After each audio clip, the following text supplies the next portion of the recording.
विजयनगर साम्राज्य के जो 2-3 वंश और हैं उनकी। संगम वंश के बाद सुलभ वंश के शासकों ने शासन प्रारंभ किया।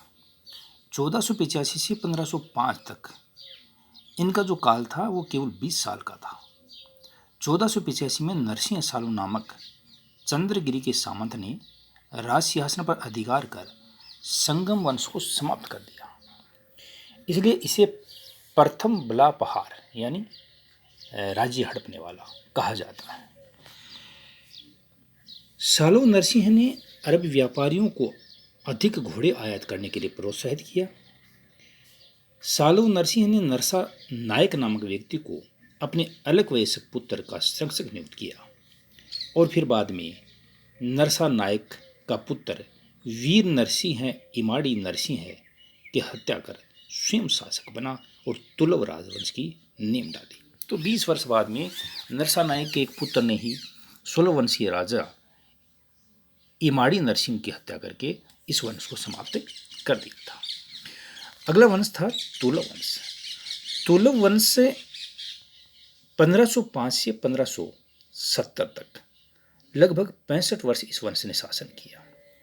वीर नरसिंह द्वारा बला पहाड़ के विरुद्ध साम्राज्य में असंतोष पैदा हो गया और 1509 में उसकी मृत्यु के बाद उसका अनुज करशन देव राय शासक बना। करशन देव राय इस वंश का सबसे महानतम शासक था। करशन देव राय 1509 में शासक बनता है और 1530 ईस्वी तक वह गद्दी पे रहा। वह विषम परिस्थितियों में शासक बना तथा सबसे पहले विरोधियों का दमन कर 1513 ईस्वी में उड़ीसा के गजपति शासक प्रताप रुद्रदेव से उदयगिरी, तेलंगाना, वारंगल, राजमुंदरी, कोंडपल्ली और कोंडाविदु आदि क्षेत्रों को जीता। प्रताप रुद्रदेव ने अपनी पुत्री का विवाह भी करशन देव के साथ कर दिया। 910 में बेदर के सुल्तान महमूद शाह ने बीजापुर के आदिल शाह के साथ मिलकर विजयनगर पर आक्रमण किया था, परंतु वे इस युद्ध में पराजित भी हुए और ये नहीं, यूसुफ आदिल शाह इस युद्ध में मारा भी गया। 1215 में उसने बीजापुर को परास्त कर संपूर्ण रायचूर दोआब को जीत लिया। रायचूर को विजयनगर साम्राज्य में मिलाया। देवराय ने गुलबर्गा व बिदर पर भी आक्रमण कर बहमनी सुल्तान मोहम्मद शाह को कारागार से मुक्त कराकर बिदर की राजगद्दी पर बैठाया। इस उपलब्धि की स्मृति में करशन देव राय ने यवनराज स्थापनाचार्य की उपाधि धारण की थी।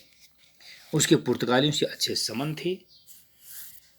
उनके सबसे पहले उन्होंने संधि की क्योंकि वे घोड़ों की आपूर्ति करते थे तथा विजयनगर की भांति पुर्तगालियों की भी बहमनी साम्राज्य से स्वतंत्रता थी। इसे दो यानी विजयनगर के दो शत्रु, एक तो करशन देव राय और पुर्तगाली, दोनों आपस में मित्र में लगे। पुर्तगाली गवर्नर अल्बुकर्क ने 1510 ईस्वी में फादर लुई के नेतृत्व में एक व्यापारिक व दूत मिशन विजयनगर भेजा। करशन देव राय ने इसका भट्टल के किले में इनको देने की आज्ञा दी, इसका स्वागत किया और उनके साथ दोस्ती की। करशन देव राय ने तेलुगु के प्रसिद्ध ग्रंथ आमुक्त माल्याद की रचना की, जिसमें उनके राजनीतिक व प्रशासनिक विचारों पर जानकारी मिलती है और इस कारण से यह भी लगता है कि ये बहुत ही पढ़ा लिखा विद्वान शासक था। अमुक्त माल्याद के अनुसार राजाओं को तालाबों व सिंचाई के अन्य साधनों व अन्य कल्याणकारी कार्यों द्वारा प्रजा को संतुष्ट रखना चाहिए। राजा को कभी भी धर्म की अवहेलना नहीं करनी चाहिए और धर्मानुसार ही कार्य करना चाहिए। महान विद्वान व विद्या प्रेमी होने के कारण उन्होंने अभिनव भोज भी कहा जाता है। ये उसकी अन्य उपाधि है, अभिनव भोज, जो उसका विद्वत्ता और विद्या को प्रदर्शित करती है। उसे आंध्र भोज व आंध्र पितामह भी कहा जाता है क्योंकि उस क्षेत्र का वह स्वामी था। करशन देव राय ने संस्कृत में जाम्बवती कल्याणम व उषा परिणय नामक पुस्तकों की भी रचना की। उसके दरबार में कहते हैं कि अनेक विद्वान व तेलुगु के 8 महान कवि रहते थे, जिसे अष्ट दिग्गज कहा जाता था। इसका समय तेलुगु साहित्य का शास्त्रीय युग कहा जाता है। अष्टदिग्गज कवियों में अलसानी पेडना सर्वप्रमुख था। उसने मनोकारिता की रचना की। पेडाना को आंध्र कविता का पितामह भी कहा जाता है। अन्य कवियों में नंदी, तिमन, भट्टमूर्ति, ध्रुजटी, मल्लन, रामचंद्र, जिरगली, मुर्रन व तेलानी रामा थे। तेलानी रामा के जो किस्से कहानियां हैं वो बहुत प्रसिद्ध हैं। तेलानी रामा भी उसके दरबार का एक महानतम व्यक्ति था।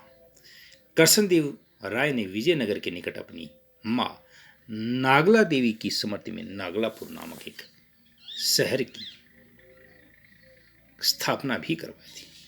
कृष्णदेव राय ने भूमि का विस्तृत सर्वेक्षण करवाया तथा कर निर्धारण का काम भी किया। उसने हजारा मंदिर जो राम को समर्पित है तथा विठल स्वामी का मंदिर भी बनाए। उसके राजगुरु का नाम व्यासराज था। उसने विवाह पर जो लगने वाला कर था उसको हटा दिया था। कृष्ण देव राय को दो रानियां तिरुमला देवी व चिंता देवी थी। बाबर ने अपनी आत्मकथा में कृष्ण देव राय को भारत का सबसे शक्तिशाली शासक कहा है। वह वैष्णव धर्म में आस्था रखता था परंतु अन्य धर्मों के प्रति भी वह सहिष्णु था। उनकी मृत्यु के बाद अच्युत देव राय को अपना उत्तराधिकारी उसने नियुक्त किया था, वही गद्दी पे बैठा। उसने राम राय के साथ संयुक्त शासन किया। उसके शासनकाल की वास्तविक शक्ति तिरुमाल नामक दो भाइयों के हाथों में थी जो अच्युत के साले थे। अच्युत ने महामंडलेश्वर नामक नए अधिकारी की भी नियुक्ति की थी। पुर्तगाली यात्री नूनीज है वो इसके समय विजयनगर की यात्रा पर आया था। 1542 में सदाशिव शासक बना जो 70 तक रहा। यह तुलु वंश का अंतिम शासक था और एक कठपुतली शासक ही था।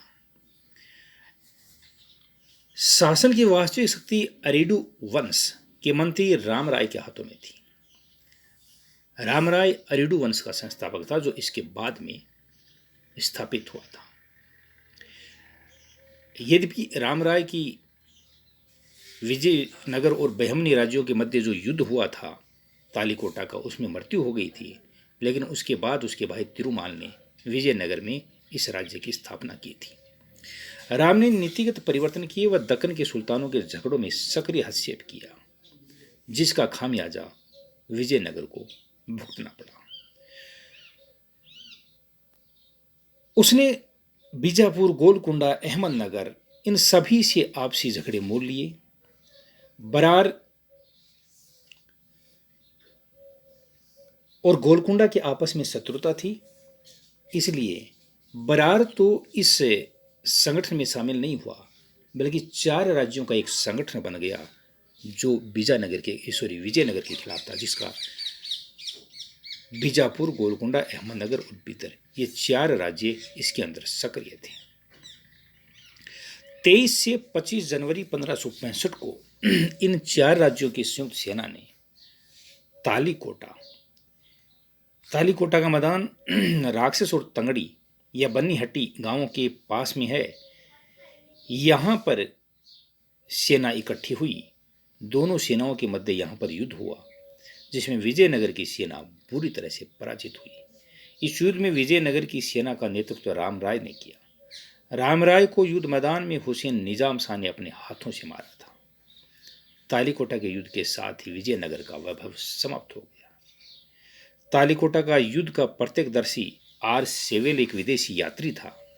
उसने अपनी पुस्तक ए फॉरगॉटन एम्पायर में विजयनगर का इतिहास व इस युद्ध का वर्णन करते हुए लिखा है कि संसार के इतिहास में कभी भी इतने वैभवशाली नगर का इस प्रकार सहसा सर्वनाश नहीं किया गया जैसा कि विजयनगर का, क्योंकि जीती हुई सेनाओं ने विजयनगर में प्रवेश किया और उसको पूरी तरह से नष्ट कर दिया। इस तरह से विजयनगर का पराभव समाप्त हो गया।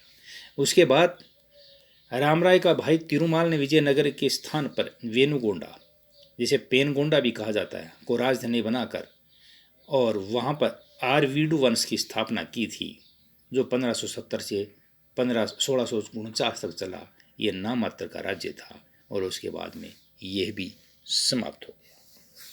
इसलिए विजयनगर साम्राज्य जो मोहम्मद बिन तुगलक के समय समाप्त हुआ था, जिसका उद्भव हुआ था, स्थापना हुई थी, वह साम्राज्य फिर बहमनी राज्य से अलग हुए 4 राज्यों के संयुक्त संगठन के द्वारा इसको नष्ट कर दिया गया। और इस वंश का जो अंतिम शासक था वह सदाशिव था, यानी तोल वंश का अंतिम शासक सदाशिव के साथ ही इस साम्राज्य का लगभग वैभव नष्ट हो गया। बाद में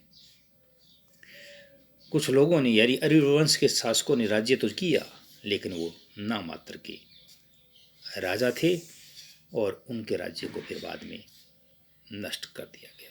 धन्यवाद।